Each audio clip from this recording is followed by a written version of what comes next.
Hey everyone, I hope you're all doing well. So I'm here with my March reading wrap-up and April TBR video, where I'll be talking about all the books that I read in March and then the books I'm planning to read in April. So for March, I didn't read a ton of books, but I did read two books that I did really like. The first book that I read was The Good Girl by Mary Kubica.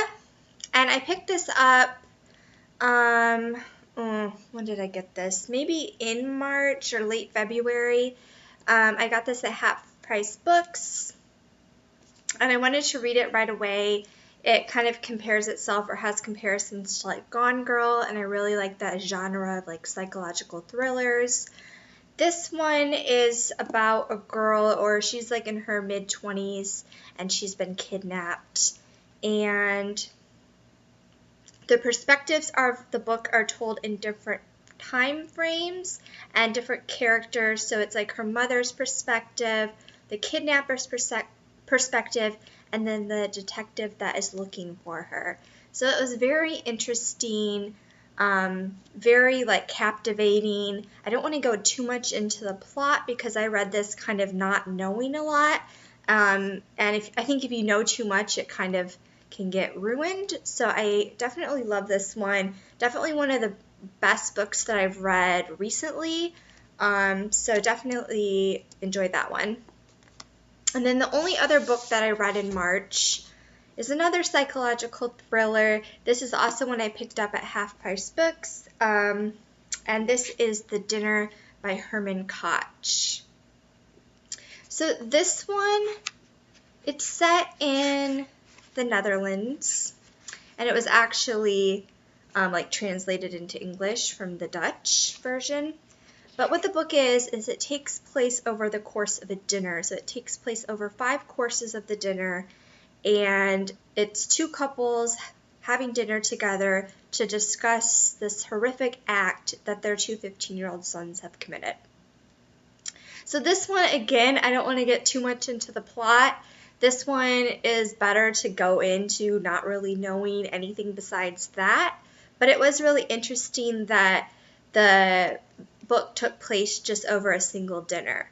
Now, throughout different parts of the book, particularly in the main course, that's how the book's broken up into 5 different sections to kind of correspond with the different parts of the dinner.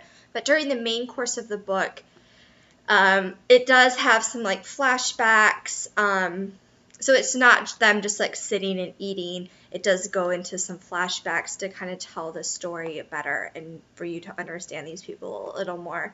But this one is definitely interesting. This is definitely one that would be like a good like conversation, like discussion book, maybe a good like book club book if, I don't know, for like a book club that like those type of books. I don't know. At first I was reading this when I was visiting my mom, and I was like, oh, you'd really like this. But then as I read it more, I was like, I don't know if she'd like this. So I don't know if this would be one for everyone.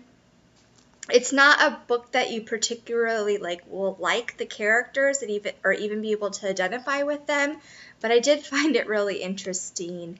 Definitely of the 2 that I read, I did like The Good Girl more, but both of them kind of were similar in the kind of genre that they are.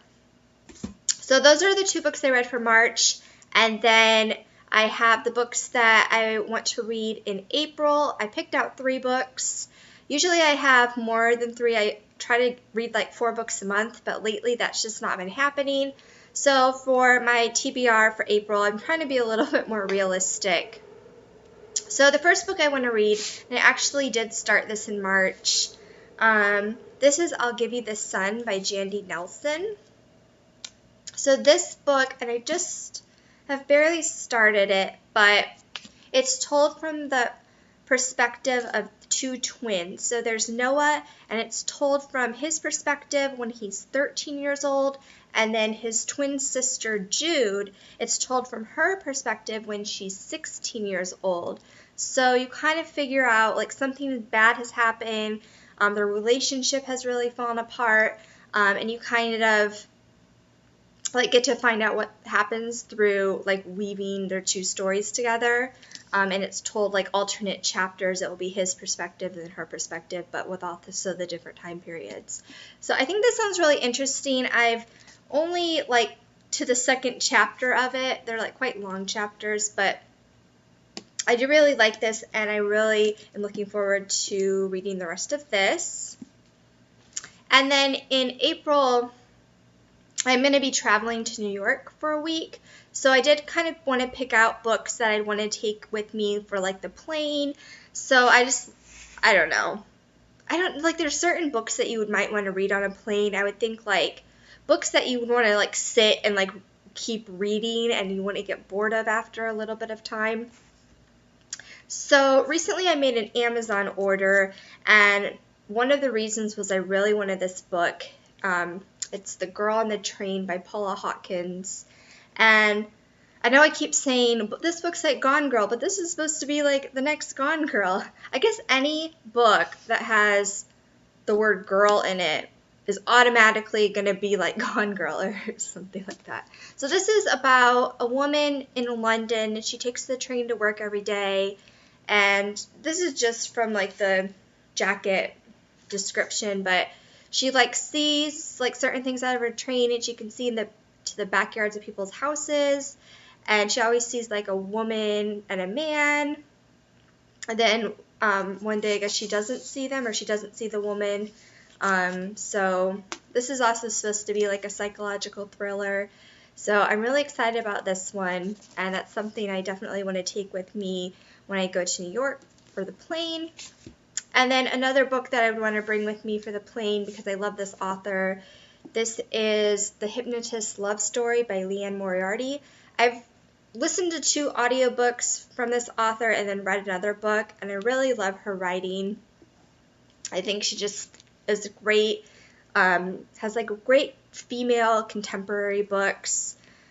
This one seemed interesting. It's a hypnotherapist, and she like meets this man, but she feels like she's already met him before. I'm not really know much about it, but I do really like this author, so I'm excited to read this one. And that's everything. That's all the books that I've read this past month, and then what I'm planning to read in April. So I'll talk to you guys soon. Bye.